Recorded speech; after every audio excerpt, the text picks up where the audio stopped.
Evangelio de nuestro Señor Jesucristo según San Lucas. Una vez que Jesús estaba orando solo en presencia de sus discípulos, les preguntó: ¿Quién dice la gente que soy yo? Ellos contestaron: unos que Juan el Bautista, otros que Elías, otros dicen que ha vuelto a la vida uno de los antiguos profetas. Él les preguntó: ¿y vosotros, quién decís que soy yo? Pedro tomó la palabra y dijo: el Mesías de Dios.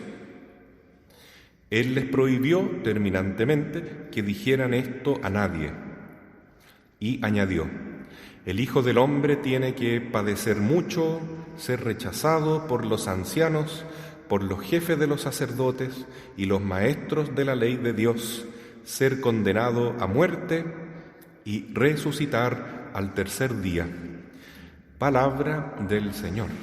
Gloria y honor a ti, Señor. Mis queridos hermanos, en los últimos tiempos nos ha tocado escuchar esta lectura o episodio de la vida de Jesús en distintas versiones de distintos evangelistas. Hoy nos toca con San Lucas en el capítulo 9. Es un momento central de la vida de la Iglesia porque Jesús funda esta Iglesia que es su cuerpo místico. Y antes de fundarla, sobre Pedro, le dice: mira, Simón, tú ahora te llamas Pedro porque eres piedra y sobre esta piedra construiré mi iglesia. Antes de hacer eso, les pregunta a sus discípulos: ¿quién dice la gente que soy yo? Y ahí comienzan las opiniones: ¿quién es un hombre profético, un hombre muy sabio, un hombre maravilloso con el espíritu de Juan Bautista o de Elías, que fueron grandes profetas? Y Jesús luego les pregunta a ellos: ¿y ustedes quién dicen que yo soy? Y Pedro entonces toma la palabra y dice de manera muy acertada, muy inspirada: tú eres el Mesías, tú eres el Hijo de Dios vivo. Y decir eso no era solamente decirlo, esa proclamación de fe debería ser, como también para nosotros, todo un acto de consagración a Cristo, de entrega, de disposición a seguirlo y a abandonarnos completamente a su amor y entregarle toda nuestra vida. Eso es lo que hizo Pedro en el momento en que estaba diciendo eso. Imaginemos que Pedro, junto con los demás apóstoles, llevaba ya un buen tiempo siguiendo a Jesús a todas partes y habían abandonado todo para seguirlo, para entregarle la vida. Entonces no eran solamente palabras, era un acto de entrega, de consagración a Jesús, reconocerlo como nuestro Salvador, el Mesías, el Rey de nuestra vida, nuestro verdadero Creador, nuestro Dios, nuestro Señor, el que tiene derecho a dominar, a ser el Señor de nuestra existencia. Entonces, esto significa un acto de fe, entregarle nuestra vida por completo a Jesús. Y eso entonces es lo que el Señor pide de nosotros, porque de esa manera nos podemos unir a Él mucho más. Jesús está dispuesto a darlo todo. Por eso a continuación Él dice cuál es el plan que Él tiene para salvarnos, cómo se va a realizar este acto de redención. Y dice: el Hijo del Hombre tiene que sufrir mucho, ser rechazado, ser humillado, ser castigado, ser condenado por los jefes religiosos, por los líderes de acá, ser crucificado, muerto, sepultado, y al tercer día resucitará. Ese es el mensaje que también dice la Iglesia para proclamar cómo Cristo nos salva, cómo Cristo es realmente nuestro Señor y cómo se da la buena noticia en nosotros, porque Cristo pasó por la muerte, resucitó para que también nosotros pasemos de la muerte a la vida, de una vida triste, oscura, de pecado, a una vida de libertad, de felicidad, de verdaderos hijos de Dios, a ser resucitados con Cristo. es la misión de Jesús. Cuando Él pregunta, ¿quién soy yo? ¿Quién soy yo para ustedes? Entonces nosotros le decimos, tú eres el Mesías, el ungido, igual que San Pedro. Pero basta que le digamos, tú eres Jesús, tú eres Jesús. ¿No es cierto? Esa palabra es tan hermosa, tan maravillosa, que los demonios tiemblan al escucharla y se escapan. Si estamos tristes, si nos sentimos angustiados, si nos sentimos abatidos o confusos con problemas de la vida, digamos, tú eres Jesús. Jesús, en ti confío. ¿Por qué? Porque la palabra Jesús significa Salvador, que es lo mismo que decir Redentor. Entonces, si yo le digo Jesús, le estoy diciendo, tú eres mi Salvador, confío en ti, tú eres el que me puede sacar adelante, mi vida está en tus manos, en ti confío.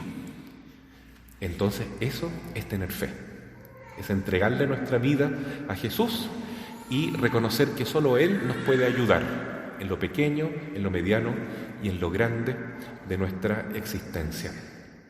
Hoy, queridos hermanos, celebramos la fiesta de Nuestra Señora de la Merced. ¿Qué significa esto? Merced significa gracia, significa don, significa regalo. Entonces, decir que Jesús es nuestro Redentor significa decir que Él es un mercedario. ¿Por qué? Mercedario significa el que se entrega como un don gratuito por los demás, el que se ofrece para ayudar al prójimo, pero gratuitamente, como Jesús nos ayudó. Jesús entregó la sangre, ¿a cambio de qué? A cambio de nada, porque nos ama, simplemente, y porque quiere salvar nuestras almas del pecado y de la condenación eterna. Pero es un don gratuito. Nada podemos hacer para merecer esta salvación que Jesús nos da. Y bueno, si nosotros estamos unidos a Jesús y hemos experimentado el poder de su salvación en nuestra vida, si hemos percibido que la sangre de Cristo nos ha liberado el alma y estamos viviendo en Cristo, ¿qué va a suceder? Que nosotros también seremos discípulos misioneros. Es decir, vamos a intentar que nuestra vida sea una ofrenda, una merced, una gracia para los demás. La Virgen de la Merced fue una advocación que descubrió San Pedro Nolasco y fundó la Orden de los Mercedarios en España, y que tenía una misión muy impresionante, ¿no? Ellos se entregaban como una moneda de cambio para liberar cristianos que estaban en poder de los musulmanes, porque era una época en que en España, en toda la península ibérica, estaban los musulmanes, ¿no es cierto?, en guerra con los cristianos permanentemente, y hubo muchos atropellos por lado y lado, pero los musulmanes, cuando capturaban a los cristianos, los esclavizaban, los tenían como esclavos toda la vida. Entonces, en esta orden entraban los religiosos y ellos tenían esta misión: entregarse a los musulmanes para ser esclavos y para que ellos liberaran a algún cristiano. En realidad es una obra de amor muy grande, ¿no? Porque es dejar toda tu vida, ¿no es cierto?, entregarla gratuitamente para ayudar a un prójimo, a un hermano, tal como Cristo se entregó en la cruz por nosotros. Ojalá que todos tuviéramos esta experiencia que es tan bonita, ¿no?, de desear profundamente salvar a alguien, porque esa es la misión nuestra. Seguir los pasos de Jesús es anhelar con toda el alma que las personas que amamos se salven, que conozcan a Jesús, que también liberen su alma de sus pecados, de las cadenas que los oprimen al poder de Satanás, y que ojalá el camino que están recorriendo hacia el infierno dejen de recorrerlo y comiencen un nuevo camino, el camino de Jesucristo, de la salvación.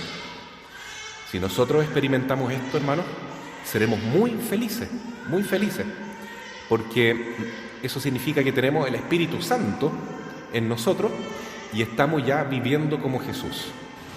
Que el sentido de nuestra vida es amar al prójimo, amar a Dios sobre todas las cosas, pero amar al prójimo significa ayudarle a que se encuentre con Jesús, a que se libere de todos sus pecados y de todas sus confusiones.